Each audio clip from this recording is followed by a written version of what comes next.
Parce que tu te rends compte que là, à la sortie de l'épisode, les gens, ils auront les résultats des municipales, tout le monde va sûrement encore parler du coronavirus, et nous, on débarque avec un truc sur Ah, mais oui. Polanski. Ouais, mais c'est notre boulot, ça. Regarde, je vais te faire un petit schéma. Tu vois, ça c'est le temps. Hein, le temps qui nous tuera tous.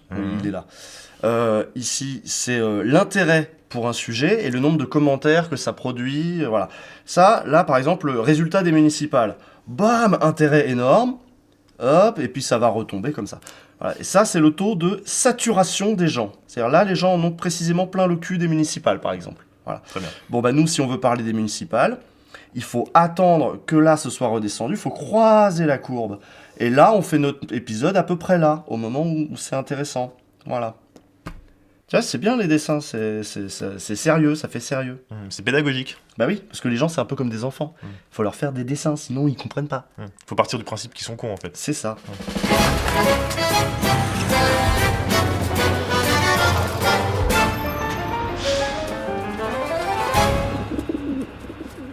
Le 24 février 2020, New York Times a publié une interview d'Adèle Haenel. Et figurez-vous qu'elle nous a poucave auprès des Américains. Elle a dit « La France a raté le coche MeToo ». Ouais, elle a dit exactement il y a un paradoxe MeToo en France, c'est l'un des pays où le mouvement a été le plus suivi du point de vue des réseaux sociaux, mais d'un point de vue politique et médiatique, la France a complètement raté le coche. Beaucoup d'artistes ont confondu ou voulu confondre le jeu sexuel et l'agression.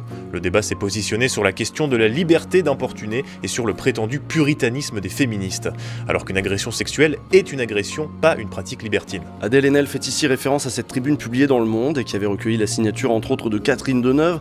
Les signataires y vantaient l'art de la séduction à la française, les ambiguïtés et la zone grise que supposent les manœuvres amoureuses dans notre beau pays. Et puis il faut se souvenir de toutes les résistances qu'il y a eu à MeToo sur les plateaux, dans la presse. On parlait de féminisme devenu fou, on parlait de néo-maccarthisme, on parlait de tribunaux populaires. Et dans ce contexte, 2 ans plus tard, Polanski, toujours poursuivi aux États-Unis pour des faits de pédocriminalité, sort un nouveau film et celui-ci s'appelle J'accuse. Bon, je pense pas qu'il ait voulu faire le parallèle entre l'acharnement judiciaire antisémite qu'a subi le capitaine Dreyfus et les multiples accusations de viol, de harcèlement sexuel dont il est lui-même l'objet depuis quelques années. Ce serait gonflé quand même comme parallèle. En fait, si, il l'a fait sur RTL en 2013 et ses propos ont été repris dans une tribune de Libé en novembre 2019. Cette tribune de l'historien Vincent Duclerc s'emploie justement à évaluer la pertinence de ce parallèle. À propos du film, celui-ci écrit que trop de libertés ont été prises avec le récit historique au risque d'une confusion avec les ennuis judiciaires du réalisateur. D'accord, donc il se met dans la position de celui qui est accusé injustement et qui du coup accuse lui-même les complices de l'injustice. Donc le gars c'est à la fois Zola et Dreyfus dans son parallèle. On vous rappelle vite fait l'affaire Dreyfus. Un capitaine de l'armée française est accusé de haute trahison alors que c'est même pas lui. Pas de bol, il est juif, donc il va y avoir toute une affaire dans laquelle les antisémites vont se déchaîner, notamment dans la presse. Et c'est dans la presse qu'Émile Zola publiera une tribune intitulée « J'accuse ». Cette tribune sera un point de ralliement pour celles et ceux qui tenteront de défendre le capitaine Dreyfus. Cette tribune jouera un rôle important dans l'histoire de la gauche française. Ce sont les rares images d'Émile Zola, peu de temps avant sa mort en 1902, vieilli, épuisé par l'épreuve. Écrivain respecté, il a sacrifié sa gloire dans l'affaire Dreyfus pour défendre un innocent. Aussi célèbre que ses romans, son J'accuse a marqué l'histoire et a fait de Zola un écrivain culte. Dreyfus, pendant ce temps-là, il était pas à Gstaad, il était sur l'île du Diable, au Bagne. Je pense qu'il en chie un peu. Et puis même s'il avait réussi à faire un film, je pense qu'il aurait pas été nommé au César. Trop compliqué, la distance, tout ça. Antisémitisme. J'accuse les experts en écriture d'avoir fait des rapports frauduleux. Traître! Quand une société en est là, elle tombe en décomposition. La suite de l'histoire, vous la connaissez sans doute. Le César de la meilleure réalisation est attribué à... Roman Polanski remporte le César du meilleur réalisateur grâce à ce film. J'accuse. Il confirme son statut de recordman de la catégorie avec 5 Césars. Il a emporté à chacune de ses nominations Tess, le pianiste, Ghost. Toute la salle applaudit.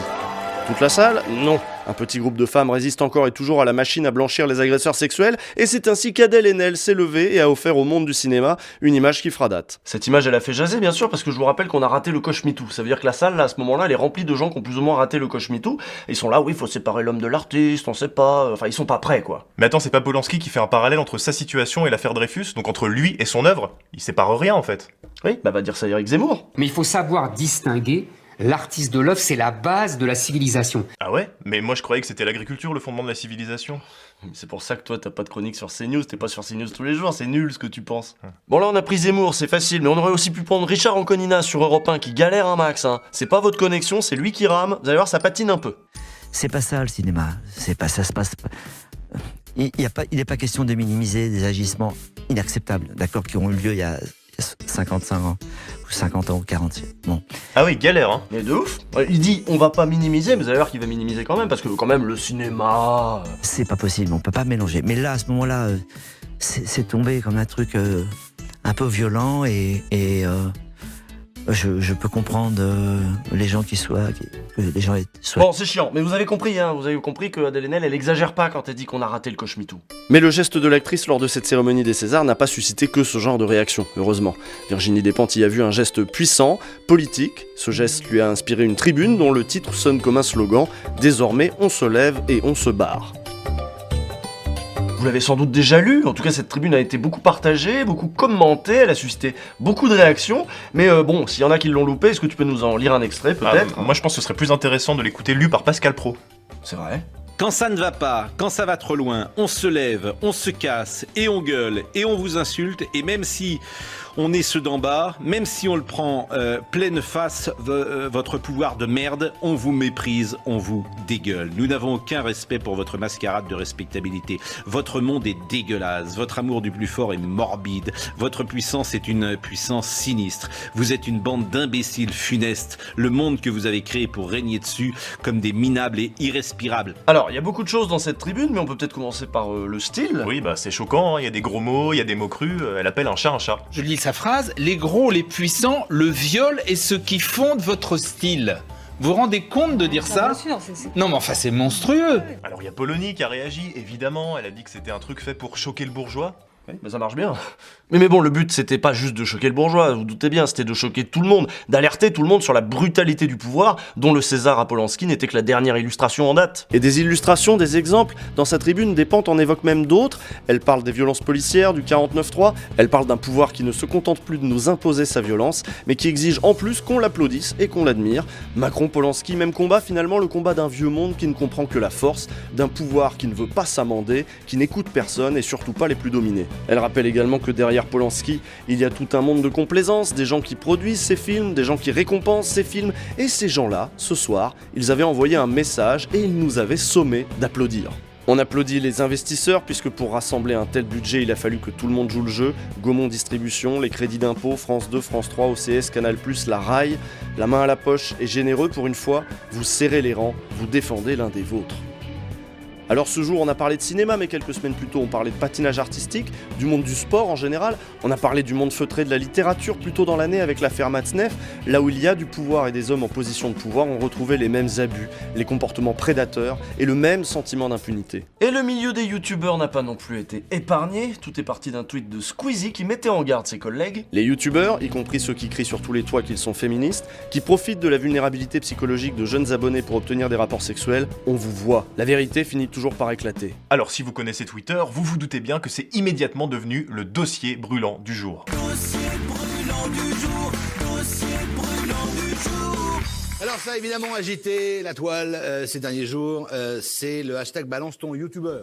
Certains de ces youtubeurs connus ont abusé ou ont sollicité les faveurs de filles mineures. Et il me croyait que j'avais 21 ans et je lui avais que j'avais 16 ans, il m'a dit que ça ne faisait rien et qu'il me trouvait quand même très jolie et qu'il y avait souvent des blagues vaseuses sur le cul qui arrivaient et tout. Le Roi des Rats a interrogé des victimes dans un web documentaire et le Parisien a même cité un certain nombre de noms des youtubeurs qui sont toujours en activité aujourd'hui. Donc si ça se trouve, on a aussi raté le coche de balance ton youtubeur.